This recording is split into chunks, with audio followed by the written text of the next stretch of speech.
Salut à tous. Dans cette vidéo, nous allons voir 5 choses que les banques vous cachent.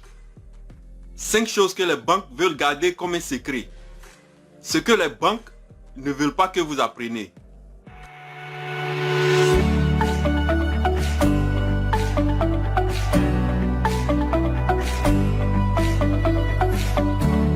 La première chose que les banques ne veulent pas te faire savoir, c'est que chaque année, tu perds de l'argent. Quand tu gardes de l'argent avec eux, que ce soit dans ton compte courant ou dans ton compte d'épargne. Parce que les taux d'intérêt que les banques offrent pour l'épargne sont toujours inférieurs à l'inflation. Pour bien comprendre ça, il faut savoir ce que l'inflation signifie. L'inflation, qu'est-ce que c'est? Chaque année, les prix des biens et services varient. Généralement, ça augmente. On parle d'inflation lorsque les prix des biens et services augmentent. Prenons un exemple simple. Une boisson qui coûte aujourd'hui à 10 €, l'année prochaine, le prix de cette même boisson peut augmenter jusqu'à 15 €. Mais si toi tu as épargné 10 € cette même année avec un taux d'intérêt de 3%, qui est d'ailleurs supérieur à ce que les banques proposent maintenant, avec ça, tu ne peux pas acheter la même boisson que tu pouvais acheter l'année passée. Ça veut dire que tu as perdu de l'argent. L'argent que tu avais a perdu une partie de sa valeur. Donc, quelle est la solution à ce problème-là? La solution, c'est d'épargner pour pouvoir investir. C'est d'épargner pour pouvoir financer des projets rentables. Il faut faire travailler ton argent. Tu épargnes ton argent par rapport à un projet que tu veux financer. Tu épargnes ton argent pour pouvoir investir dans le futur. Si tu épargnes, c'est dans le but d'investir ton argent. Tu ne dois pas compter sur le taux d'intérêt que les banques vont te donner pour laisser ton argent dormir dans un compte d'épargne.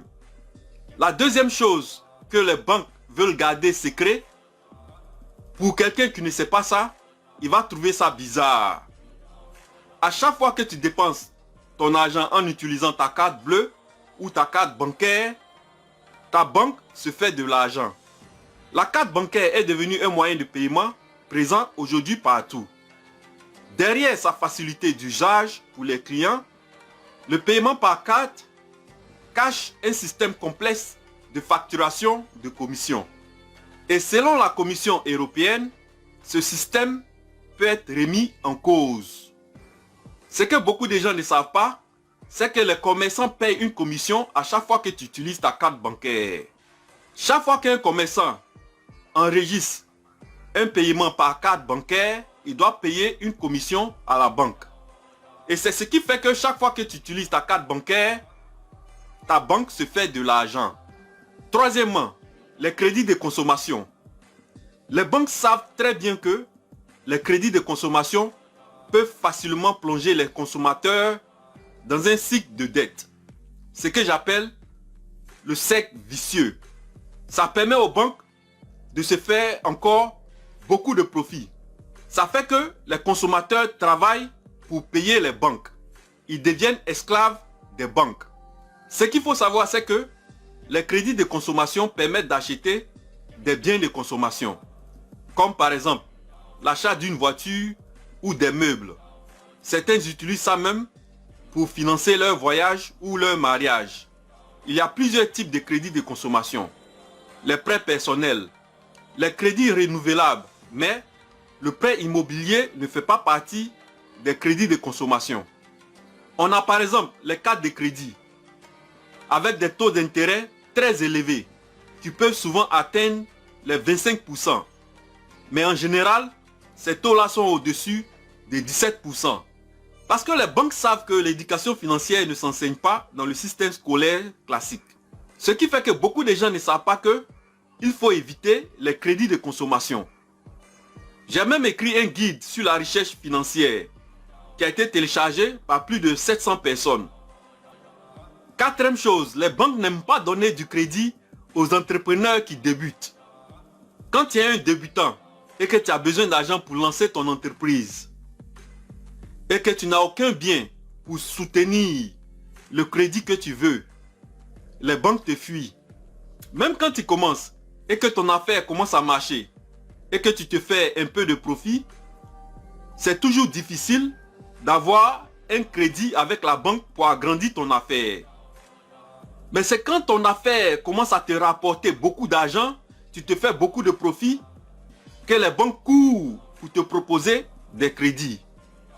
Pour finir, la cinquième chose que les banques cachent, un secret qu'ils ne veulent pas que les gens apprennent, c'est qu'ils prêtent de l'argent qui n'existe pas. Les banques prêtent de l'argent qui n'existe pas. Il s'agit ici de l'argent qu'ils créent à partir de rien. Parce que simplement, ils ont eu le privilège d'avoir une licence bancaire. Par exemple, avec 1 euro de fonds propres, ils peuvent prêter 20 euros, voire même 40 euros, selon les règles auxquelles on les soumet. Ils utilisent un vocabulaire pour faire croire qu'ils parlent de vrai argent. Mais ce n'est pas le cas. Les mots comme liquidité, solvabilité. Les banques prêtent de l'argent qui n'existe pas, sans aucun coût. En plus, le risque pour les banques est nul. Il n'y a pas de risque. Mais les banques chargent des intérêts très élevés aux emprunteurs. Imagine, tu prêtes de l'argent qui n'existe pas à quelqu'un. Et après un moment, pour une raison ou une autre, il ne peut plus te rembourser. Qu'est-ce que tu as perdu? Rien, puisque tu as prêté de l'argent qui n'existait pas. Donc c'est désagréable pour les emprunteurs de savoir qu'ils se font rouler par les banques. Qu'est-ce que tu penses de ça? Mets dans les commentaires. Si tu as aimé cette vidéo, clique sur j'aime et partage. Dans tous les cas, on avance ensemble.